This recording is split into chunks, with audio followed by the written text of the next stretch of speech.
You know that the whole of Igbo land, they respect the Obi of Onitsha. Yeah. Exactly. And the Obi of Onitsha is from Benin. It is funny how this my Benin brother keep on telling me and sending in my comment section that Igbo have no history, that we came from Benin Kingdom and Yoruba. Okay, my Igbo brothers and sisters, I need you to understand something before you watch this video. I do not intend to narrate your history. I have no extensive knowledge of the history of the Igbo people. All I intend to do in this video is to correct the distortion, the misinterpretation of mine. Does Benin Kingdom, do you people have any connection with the Igbos? The only connection I know, I wouldn't like to talk about, so I don't bring them down. But let me go this way. Okay, let's say Onitsha, for example. Onitsha, you know that the whole of Igbo land, they respect the Obi of Onitsha. Yeah. Exactly. And the Obi of Onitsha is from Benin. Obi of Onitsha is from Benin. It's from Benin. Like I said before, Onitsha was founded by Benin. It is in history book. And up until 18th century, the whole of Onitsha was still speaking Benin, Edo language. But we can't find Benin people in Onitsha today. Because of time. But when you go to the Obi himself, you know, we discussed this. So sorry, sir. Logically speaking, is it that your people are not reproducing? So why don't you still have elements and traces of the Benins if truly they are the owner of Onitsha and other places, the Ilefe and every other places we mentioned? I will agree that my people are not reproducing the way it ought to be, but that is only a part of the problem. Okay. But when we talk about these places like Onitsha, it is part of what I had explained earlier. Onitsha has been locked in the Igbo block. The people surrounding Onitsha are Igbos. So over time, the language is certainly changed. I made example with this Anioma. Exactly. So that is what has happened with them. So that is one connection with. Okay, one connection. Yeah. And aside that, we had other connections. We related in the past, but most of the time, they were taken as, I hate to use the word.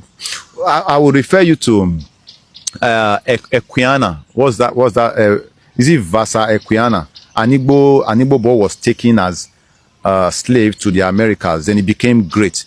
I would refer you to his work, so that he mentioned Benin Kingdom. Well, can you just briefly highlight so that every other person can? What he said in a nutshell, what he said, he was saying, you know, of course, that the Igbo people, they didn't have monarchy. So it was not there at all. They will agree with you. They know it is in history. The Igbos did not have kings. The highest they had were, I think, the Olaudah or something. They did not have a centralized king as they have now. They now have Igwe. They have all these things. All of those things started with the colonial masters, the people who could bribe them. Those are what's it called? I've forgotten their warrant officers, I guess. Okay. Warrant officers were the ones who bribed their way into becoming their kings. So the only place you had a king that is now part of Igbo at that time is Obi. If Onitsha was founded by Benin, you cannot compare Obi of Onitsha with. This is making sense. You cannot compare them. You cannot compare them. Oba of Benin was an emperor at some time. We had an empire, sir.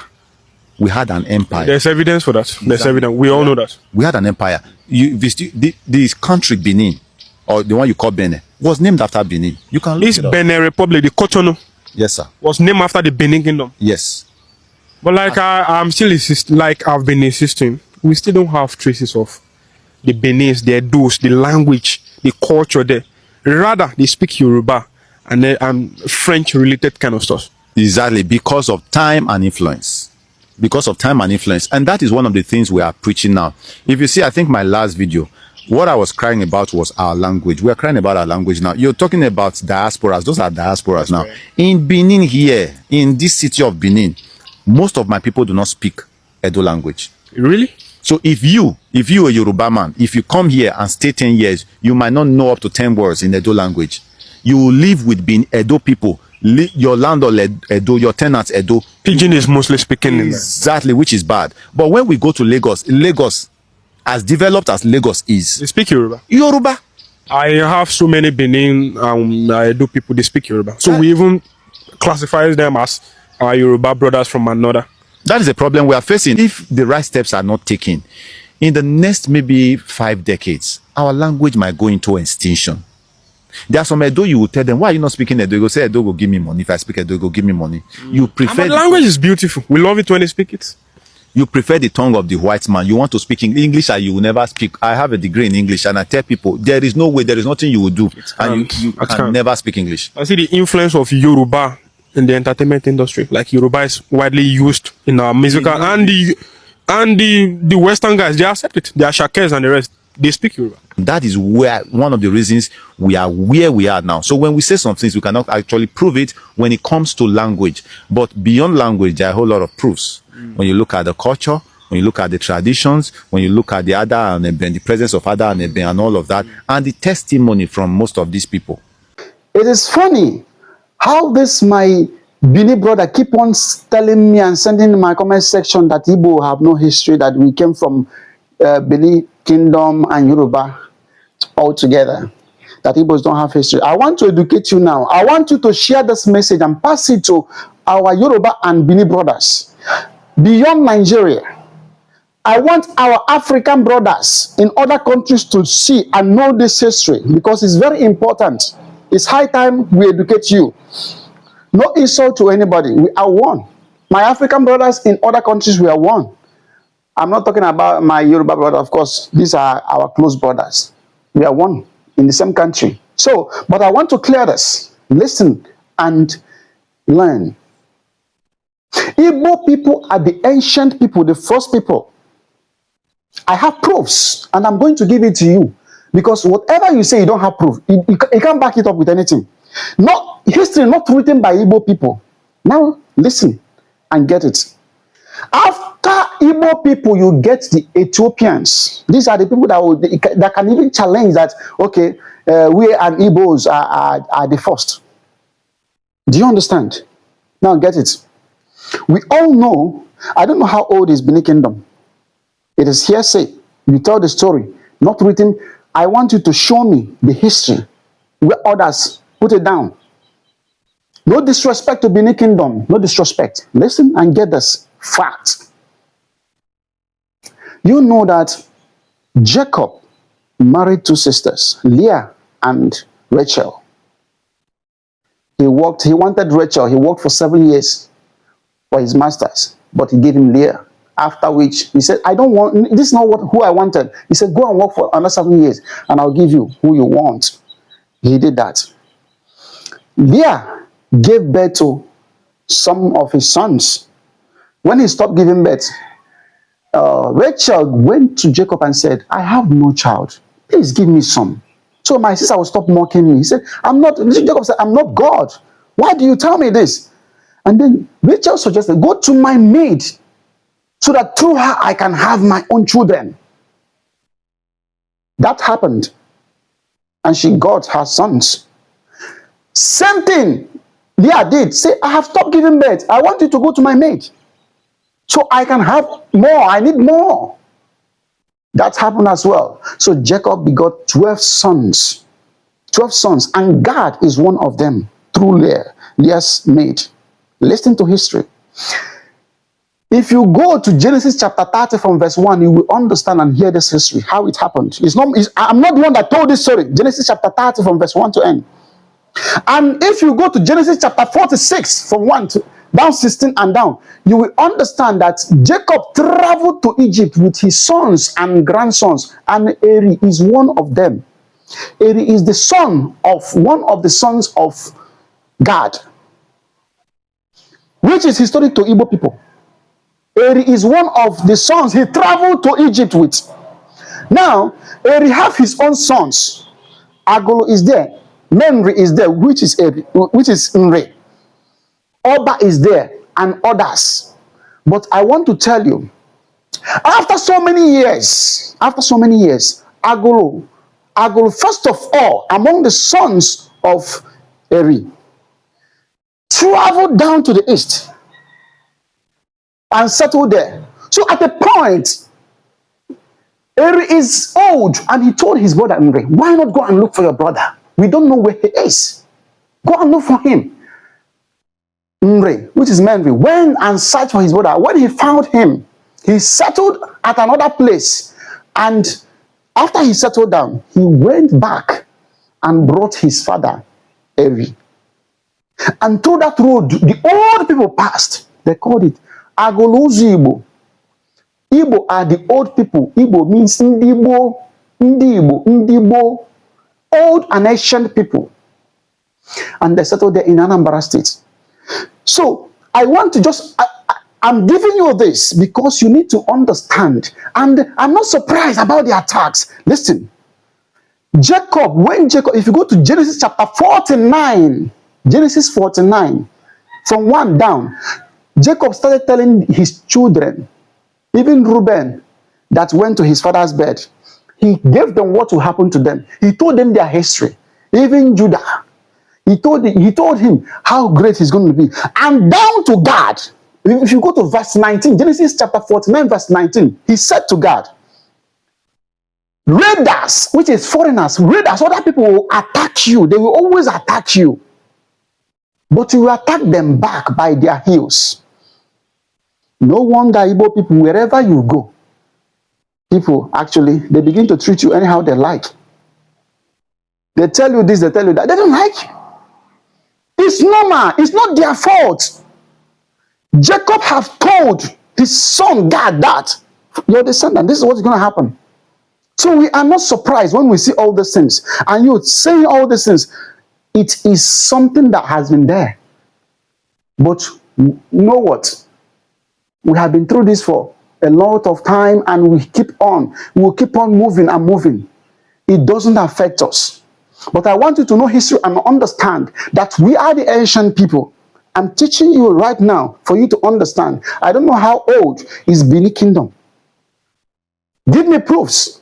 This is not written by the Igbo people. The history I'm giving you. Okay, my Igbo brothers and sisters, I need you to understand something before you watch this video. I do not intend to narrate your history. I have no extensive knowledge of the history of the Igbo people. All I intend to do in this video is to correct the distortion, the misinterpretation of mine. So just watch it with an open mind. And if you have any comment, respectfully leave it in the comment section and we will discuss it.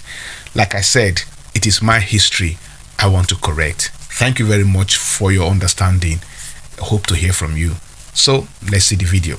So this guy existed in the 1700s, and then in his documentation he said he was captured, he and his sister were captured from the Igbo village. He didn't say Anne, he said the Igbo village in the Benin Kingdom at the age of 11. He was 11. It did not make sense to me because, first of all, Igbo village, Benin Kingdom did not add up to me. This is so inaccurate. It's not true. It's not correct at all. This is so wrong. Okay?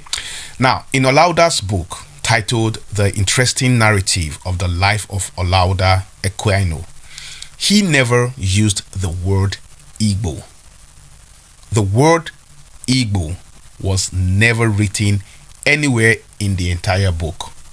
However, in the first chapter of the book, on page 13, the word Igbo was used. That is E-B-O-E. That word was used 3 times. Now, on page 3 of the book, he wrote, and I quote, "That part of Africa, known by the name of Guinea, to which the trade of slaves is carried on, extends along the coast above 3,400 miles from Senegal to Angola and includes a variety of kingdoms. Of these, the most considerable is the Kingdom of Benin." Okay, for the sake of brevity, because it's a very long text, let's go a bit further down to page 12, where he first mentioned the name Igbo. Now, on page 12, he wrote, and I quote, "These are sometimes visited by stout mahogany-colored men from the southwest of us. We call them Oye Igbo, which term signifies red men living at a distance." Then, on page 14, he mentioned Igbo again twice, and I quote, "The West Indian planters prefer the slaves of Benin or Igbo to those of any other part of Guinea." Then, Down the page, same page 14, he wrote again, and I quote again, numbers of natives of Igbo now in London might be brought in support of this assertion, for in regard to complexion, ideas of beauties are wholly relative. Now, these are the only places where the word Igbo was mentioned.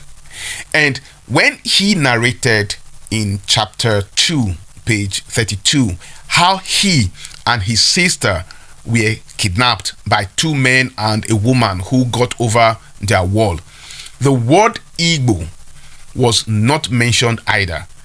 So there is nowhere in the book, not in the entire book, there is nowhere he wrote the word or mentioned the word Igbo as in IJBO, let alone the Igbo village, unless he wrote that in a different book I haven't seen or read yet. Maybe. Now, there's a historical fact that the Portuguese invaded the Benin Kingdom in the 14th century. That is hundreds of years before this guy existed. And then after they captured the Benin Kingdom, they used the Benin captured people to go further in to capture the neighboring communities. Some were Igbos. Okay, this claim is a gigantous historical misinterpretation. It is everything but historical facts, as you claimed. And metaphorically speaking, it is a historical assassination, so to speak. I mean, the claim that Portugal invaded and captured the Benin Kingdom and then used it as a base to expand into Igbo land obviously stems from a place of ignorance or from a misunderstanding or misinterpretation of historical events. But if I may, let me debunk it with facts from historical sources and records, okay? Good. So first thing first, let's start with the Portuguese. Now, the Portuguese did not invade or capture the Benin Kingdom, nor the Dutch, who followed subsequently, that is some centuries later. Now, this is not just me saying this. This is not my opinion. This is not just an opinion. This is backed by historical facts. So let me dumb it down for you. Let me explain it, okay? Now, the first known European contact with the Benin Kingdom occurred when Portuguese explorers led by João Afonso de Aveiro arrived the West African coast of Benin in 1485 during the reign of Oba Ozolwa. Now, Duarte Pereira was one of the first Portuguese to document interactions with the Benin Kingdom. In his book Esmeralda de Cito Orbis, he expressed admiration for Benin's advanced political organization and its highly structured society. Now, he noted that Benin was ruled by a powerful king, supported by a well-organized court system. So, because the Portuguese were so impressed by the power and wealth of the kingdom, they initiated diplomatic and trade relations with Oba Ozolwa immediately. So, after the Portuguese established diplomatic and trade relations with the Kingdom of Benin in 1490s, the Portuguese traded firearms, metal goods, and textiles for Benin's ivory, pepper, and slaves. Now, the Oba of Benin even sent some of his children to Portugal for education. Hence, Oba Orogboa spoke Portuguese with the English captain Windham and his Portuguese counterpart, Captain Antonio Pitiendo, during the ever first British expedition to Benin in 1553. Now, our king, our Oba, the Oba of Benin, even offered to sell these goods to them on credit because these people did not even have enough money to pay for them. You can fact check this. Check Alan Boisregon's book, The Benin Massacre, published in 1897. Now, Alan Boisregon was one of the two survivors of the British soldiers under Philip that were unalived in Benin after they forced their way into the kingdom when they were warned not to do so. So moving forward, the trade between the Portuguese and Benin continued to flourish throughout the early 1500s until the Dutch and the English began to arrive, putting an end to the Portuguese monopoly on trade with Benin. There was no military conquest whatsoever. Now, many notable European explorers even visited Benin. Yeah. For example, Richard Burton was there. Even Giovanni Battista Benzoni, the great archaeologist who was involved in major excavations and discovery of ancient Egyptian monuments. In fact, he was the one who discovered the tomb of Seti the First and the removal of the head of the colossal statue of Ramses II. He visited Benin. In fact, he died in Benin. Yes, he died in Guato, modern-day Ugoton, near Benin City in 1823. The real historical records shows that both the Portuguese and Dutch respected Benin's power and maintained commercial relationships without attempting to dominate the kingdom. Now, Benin's regional influence was based on its own military and political strength, not European conquest, as you claimed that the Portuguese conquered Benin and then they conquered other lands. No, it was not until the Benin punitive expedition by the British force in February 1897, that was over 400 years after the first contact with Portugal, that the Benin Empire fell. They claimed that the Portuguese conquered Benin and used it as a base to expand into Igbo land is simply false. And I strongly believe it is not just a mistake, but a historical assassination of the truth. Good day to our viewers all over the world and welcome back to Local Journal. You see, this attitude of people always trying to denigrate or downplay or downgrade other people's ethnic group is not making sense in Nigeria any longer. You see, we have a unique history and our unique ancestry. So many things had caused what we are witnessing today. The fact that we are witnessing some kind of identity crisis in Nigeria does not mean that we all don't have a unique ancestry. We all originated from a particular place, and everybody has its own ancestry. And I don't even know what they hold about this superiority contest amongst ethnic groups is in Nigeria, because if you go back and you read the Bible very well and you read history very well, you understand that we are from the same loins, we are from the same person. But I don't know why this whole superiority contest is like taking a stage in Nigeria, and one ethnic group or the other is forming to be or claiming to be superior or claiming to be bettered or existing before the other. I'm not here to support the Igbos, the Yorubas, or even the Benins. All I'm here to say is that everybody has its own unique ancestry, and this whole superiority contest amongst you, it's not what you're supposed to be looking at or fighting for at this dire moment. We have other priorities to be looking at, because if you look at the whole thing, you see that boundary adjustment and this whole unification of Nigeria, pulling the northern protectorate and the southern protectorate to Nigeria, and in a bit to a kind of like unified Nigeria, there was some boundary adjustment, and other people were given to other tribes, other like ethnic groups who were supposed to be like in a singular fold, were like given to their geopolitical region instead was changed as a result of this boundary adjustment and unification thing. And that is the reason why this whole identity crisis is even over amplified or is spoken of today, because some are claiming some people are claiming not to be this, while some are claiming to be this. So for me, I think just accept your ancestry based on the history and based on that's the one your culture majorly relates with. So that is what I want to say. And the whole idea of saying that the fact that we are bigger tribes today means that we existed long before you people is not true, because anybody can be big yesterday and today become small. So of course the smaller tribe today can also be the father to many tribes who are like one of the majority today, and all of that, understand. And in turn, the majority we are talking about today could also be the father of so many tribes in Nigeria as we speak today. It's only when we dig deeper into history and we unveil and unravel something, that is when we'll get to know about the truth.